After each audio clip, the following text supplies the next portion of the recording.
Bonjour les amis, aujourd'hui je vais vous raconter l'histoire d'une folle qui devient la femme d'un multimillionnaire. Un multimillionnaire qui s'installe dans une grande maison et qui vit une vie de rêve. Alors cette histoire se passe dans un quartier de la place, je vais éviter de citer le nom du quartier. Le millionnaire en fait c'était un homme comme tout le reste, un homme d'affaires qui voyageait beaucoup et qui n'était pas trop à la maison pendant un bout. Et quand il est arrivé, pas très loin de chez lui, genre, comment on dit, il y avait un carrefour en face de son entrée. Et de l'autre côté, il y avait une folle qui restait souvent là-bas. Je ne sais pas si vous savez souvent comment ça se passe. Il y a des folles qui marchent partout où elles trouvent abri. Quand elles sont fatiguées, peut-être elles s'arrêtent devant un bar ou dans un endroit où il y a l'ombre, elle peut s'asseoir et elle fait ses trucs.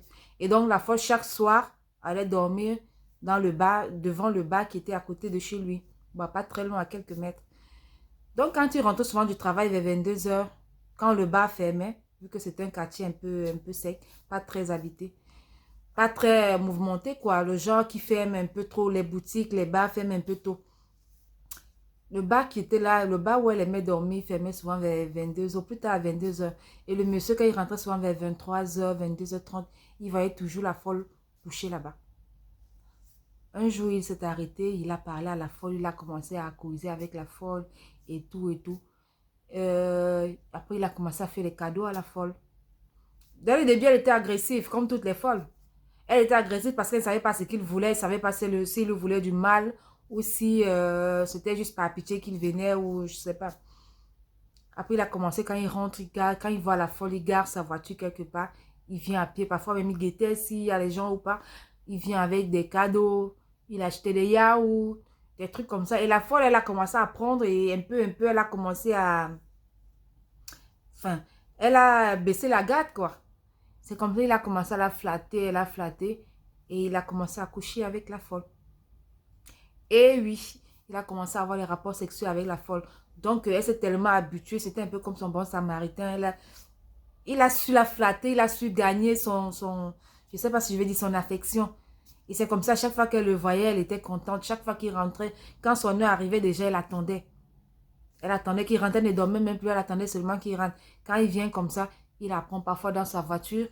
Bon, selon ce qu'elle dit, parce que à un moment, la folle, elle a commencé que elle dort, elle dort, elle dort. Au moment de l'ouverture du bar, quand le monsieur vient ouvrir son bar, la folle est devant, elle est encore devant le bar.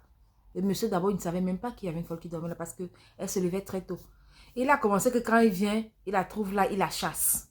Parfois, il la chasse comme ça. Dans la journée, elle est fatiguée.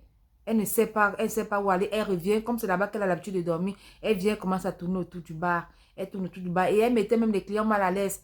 Parfois, certains clients se plaignaient que si elle vient encore là en journée, ils vont partir, ils ne vont plus venir. Parce qu'on vendait aussi à manger dans le bar. Donc, ça faisait qu'avec la famine de la journée là, elle venait souvent tourner autour. Et vous savez comment elles sont, elle va commencer à fouiller la poubelle, chercher de quoi manger. Parfois, venir envoyer la main dans la nourriture des clients. Parfois, les embêter ou parfois elle leur demandait à manger. Ça mettait beaucoup mal à l'aise. Donc, ils ont commencé à parler au propriétaire du bar jusqu'à il a commencé à chasser la fille. À chaque fois qu'il la voyait, il la menaçait. Il lui disait de ne plus venir.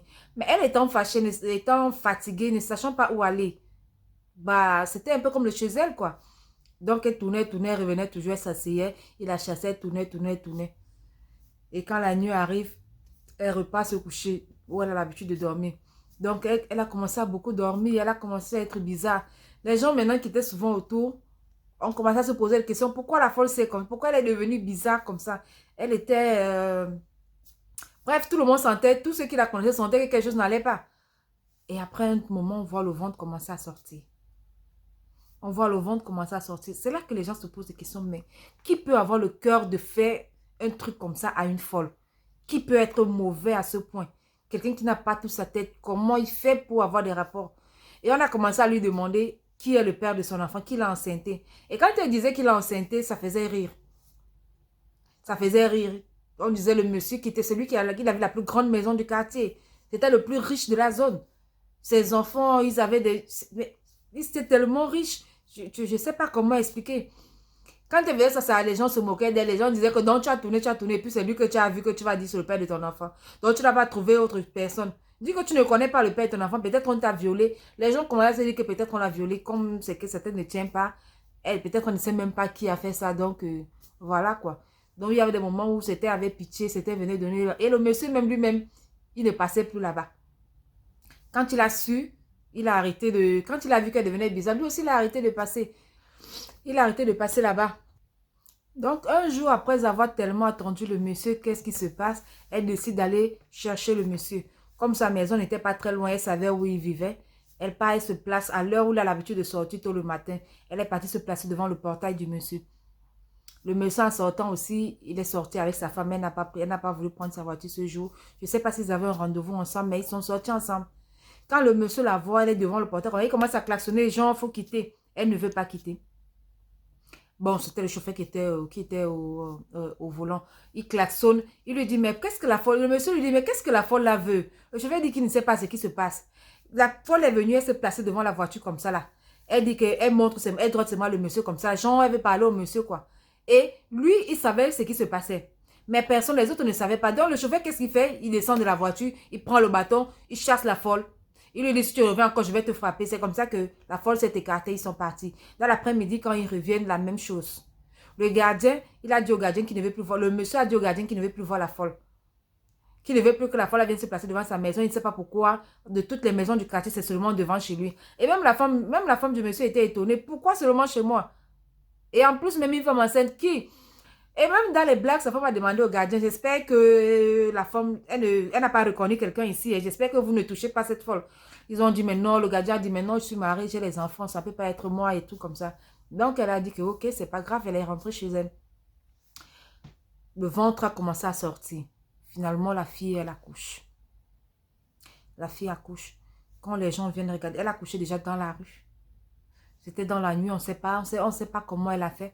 Mais juste, on est venu, on a trouvé une mare de sang et tout et tout. Elle avait son bébé à main. Donc, ce sont les voisins qui l'ont pris, on l'a amené au centre de santé qui était à côté. Genre, elle a accouché, il faut au moins qu'on nettoie, qu'on fasse sortir le placenta et tout et tout et tout. C'est comme ça que on l'a bien nettoyé. Et puis, elle est sortie. Elle est sortie pour aller où? Elle est encore restée dans la rue avec l'enfant. Et tellement elle protégeait son enfant que c'était difficile même qu'on s'approche. Si tu venais, donne seulement que les gens donnaient les cadeaux à distance. Parce qu'elle savait qu'en tant que folle, les gens vous demandaient s'il faut prendre l'enfant, s'il faut faire adopter l'enfant et tous ces trucs-là. Donc, elle n'acceptait même pas qu'on passe à côté de son enfant. Plusieurs fois, elle est retournée avec l'enfant devant le portail du monsieur. C'était la même chose. Il avait donné ordre qu'on la laisse plus s'approcher. Donc, quand on l'envoie, il faut qu'on la chasse. C'est quand maintenant l'enfant a commencé à grandir un peu, quelques semaines. Et puis maintenant, on regarde. Les gens venaient toujours demander que le père de ton enfant, tu ne l'as pas encore trouvé. Elle montrait toujours la maison du monsieur. Elle disait toujours que c'est lui. Et quand les gens commençaient à regarder l'enfant, le portrait craché du monsieur, c'est là qu'une voisine dit que, mais attends un peu. L'enfant, si effectivement ressemble à l'enfant de la dame. C'est là qu'on essaye de faire le lien. On comprend maintenant pourquoi elle est souvent devant le portail du monsieur. C'est là maintenant qu'on comprend pourquoi elle fait qu'elle dit que c'est lui le père de son enfant. Qu'est-ce que les gens ont fait? La femme, elle a alerté les autres membres, les autres voisins. Et le voisin, tout le monde était tellement énervé contre le monsieur. On ne sait pas si c'est une condition, si c'est la sorcellerie ou la secte, si c'est une condition qu'on lui a dit que tu dois coucher. Parce qu'il y a des gens comme ça, on va te dire, on te donne beaucoup d'argent, tu deviens multimillionnaire. On te donne une grande quantité d'argent, tu deviens riche. Mais la condition, c'est qu'à une période de l'année, tu dois avoir des rapports sexuels avec une folle. Il y a des gens comme ça. On va dire peut-être à une autre personne, tu vas donner quelqu'un ou des choses comme ça. Donc, on ne sait pas si c'est sa condition, mais les gens du quartier se sont fâchés. Ils sont allés, une dizaine de personnes. Ils sont allés chez le monsieur toqué. Et la femme du monsieur était là. Quand ils sont entrés, on dit non, le monsieur n'est pas encore là, mais bientôt il va arriver. Ils ont attendu, là, ils ont fait le bruit. La dame appelle son mari, elle dit, viens vite, c'est urgent, il y a un problème ici. C'est comme ça que le monsieur vient en urgence. Les gens, ils trouvent les gens au quartier, il est inquiet, qu'est-ce qui s'est passé? Quelque chose est arrivé à ma famille et tout. On lui dit non, arrive là, quand il arrive là, on le met au milieu, on l'enseigle. On montre là, on pousse la fille avec l'enfant. On lui dit, regardez cet enfant. Elle ressemble à qui? Le monsieur reste, il ne parle pas. Le monsieur reste, il ne parle pas. Sa femme elle-même, elle ne comprend pas. Elle ne comprend pas ce qui se passe. C'est là maintenant qu'on dit à la fille, devant la folle, devant son mari, sa femme, tout le monde, on dit, qui est le père de ton enfant? Elle montre le monsieur. Sa femme a seulement mis les mains à la tête. Elle a commencé à crier. Elle dit quoi? Mais non. Elle était d'abord très étonnée. Après, elle dit non, mais ça ne peut pas se faire. La femme dit, elle regarde l'enfant, elle voit que l'enfant, 2 gouttes d'eau avec son dernier enfant. Ils se ressemblent comme 2 gouttes d'eau. C'est là qu'elle dit au monsieur que donc, avec toutes les filles qui y a ici dehors, avec toutes les filles qui sont ici dehors, toutes les bordels que tu as déjà ramenés dans la maison ici, le nombre de fois que tu m'as trompé, que je t'ai surpris, que tu m'as dit que tu vas plus recommencer. Donc maintenant, c'est avec des folles. Avec une folle. Sa femme, elle n'a pas supporté tellement elle s'est sentie humiliée, tellement elle s'est sentie. Donc avant, elle avait l'habitude de supporter, elle se disait, ça va passer. Ça va passer. Et c'est arrivé à un niveau où, franchement, la honte de sa vie. La honte de sa vie. Et le monsieur, il ne pouvait pas, tout le quartier était là, on a commencé à le brutaliser. Il était obligé d'accepter. Il était obligé d'accepter. Sa femme, le même jour, là, elle a fait ses bagages, elle a pris ses enfants, elle est partie. Elle a dit qu'elle ne peut pas rester avec un homme comme ça. Là. Une folle, quelqu'un qui n'a pas toute sa tête. La fille, la sale comme elle est là-bas, elle fait souvent des jours sans se laver. Tu fais comment pour monter, pour avoir les rapports sexuels avec une fille qui n'a pas sa tête, qui fait des jours, des semaines sans prendre son bain, qui mange dans la rue. Tu fais ça comment? Et tu finis de faire ça comme ça. Après, tu viens dormir à côté de... Elle n'arrivait pas à croire. C'est comme ça que finalement, elle a quitté son mari. Elle est rentrée chez ses parents, elle est rentrée en famille. Et donc, le quartier a donc décidé. Parce que même si sa femme était là, ils ont décidé que cette fille-là, la folle-là, va rester dans la maison-là. Et comme sa femme est partie, les gens ont dit que c'est même bien comme ta femme est partie. Elle va rester ta femme. Si tu as eu le courage de coucher avec elle, si tu as eu le courage de faire l'amour à cette fille, ça veut dire que tu peux l'épouser. Ça veut dire que tu peux l'épouser, tu peux rester. C'est comme ça que la fille est restée à la maison. Les gens du quartier ont monté les bagages de la fille dans la maison. C'est comme on leur a dit, il faut te laver, voilà ta chambre et tout, et tout, et tout, et tout. C'est comme ça qu'ils sont restés dans la maison. Ils ne pouvaient pas partir. Et les gens lui ont dit, si tu sais que tu disparais, on va te porter plainte. Cette histoire-là, on va faire ça passer à la radio, à la télé et tout, et tout. Vu que c'était un grand type, il a su que ça allait gâter sa réputation, il devait avoir beaucoup de problèmes. Et donc, ce qu'il a fait, c'est qu'il a essayé de soigner la fille. Il a essayé de voir ce qui n'allait pas et tout. Et comme il y avait une ménagère à la maison, elle a commencé à prendre soin de l'enfant. Et c'est comme ça que la fille est devenue normale. Et elle a gagné un mari. Elle a gagné un mari, finalement, il a cherché la famille de la fille. Aux dernières nouvelles, il a adopté la fille et puis la fille vit chez lui et ils ont fait un deuxième enfant.